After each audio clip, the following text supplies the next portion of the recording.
Dears, ഇന്ന് ഉച്ചക്കത്തെ കറിക്കായിട്ട് നമ്മളെ വീട്ടിൽ ഇതാ മുരിങ്ങയില സാമ്പാറാണ് കേട്ടോ വെക്കുന്നത്. മുരിങ്ങയില വെച്ചിട്ട് അതിനായിട്ട് ഞാൻ കഴുകി വൃത്തിയാക്കി മുരിങ്ങയില ഇതാ അവിടെ വെച്ചിട്ടുണ്ട്. ഇനി ഇതിലേക്ക് തക്കാളി, വെളുത്തുള്ളി, ഉള്ളി, അതേപോലെ തന്നെ പരിപ്പ്, ഇത്ര സാധനങ്ങൾ മതി. വളരെ സിമ്പിളായിട്ട് നമുക്ക് ഉച്ചക്കത്തേക്കുള്ള ഒരു കറി ഉണ്ടാക്കാം. നമ്മളെ വീടിൻ്റെ ചുറ്റുവട്ടത്ത് കിട്ടുന്ന സാധനങ്ങളൊക്കെ വെച്ചിട്ട് സിമ്പിളായിട്ട് കറികളും പിന്നെ കുറച്ച് വെറൈറ്റി ഡിഷുകളൊക്കെ ആയിട്ട് ഞാൻ ഇതേപോലെ വീണ്ടും വരും. അപ്പോൾ ഇന്നെ കാണാൻ വേണ്ടിയിട്ട് നിങ്ങളെല്ലാവരും എന്താ ചെയ്യണം, എൻ്റെ ചാനലൊന്ന് സബ്സ്ക്രൈബ് ചെയ്ത് വെക്കണേ. ഇനി ഇതിലേക്ക് ഈ പരിപ്പിട്ട് കൊടുക്കാം.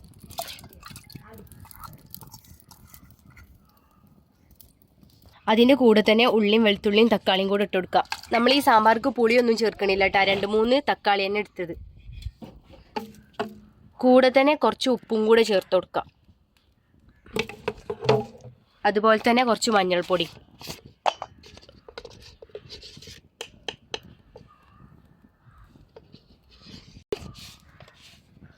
ഇനി ഇതിവിടെ കിടന്ന് ഇങ്ങനെ വെന്ത് കിട്ടട്ടെ.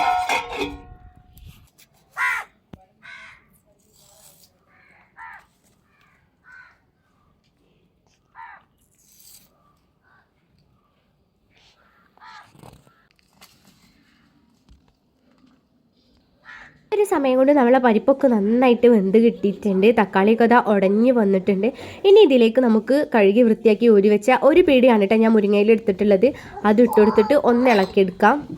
ചെറുതായി ഇത് തിളച്ചാൽ തന്നെ നമുക്ക് ചട്ടി ഇറക്കി വെക്കാം. ഒരുപാടൊന്നും വേവിച്ചെടുക്കണ്ട, മുരിങ്ങൻ്റെ ഗുണങ്ങൾ പോവും, പിന്നെ അതൊരു കയ്പും ആവും കേട്ടോ. അതുകൊണ്ട് ഇനി ബാക്കിയൊക്കെ ആ ചട്ടീൻ്റെ ചൂടുകൊണ്ട് തന്നെ അത് ബാക്കിയും കൂടെ വെന്ത് കിട്ടിക്കോളും.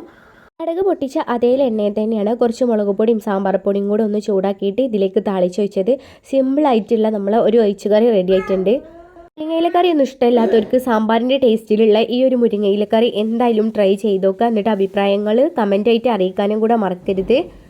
പിന്നെ നിങ്ങളെ ഫ്രണ്ട്സിനും ഫാമിലിക്കൊക്കെ നമ്മളെ വീഡിയോ ഒന്ന് ഷെയർ ചെയ്തും കൂടെ കൊടുക്കണേ.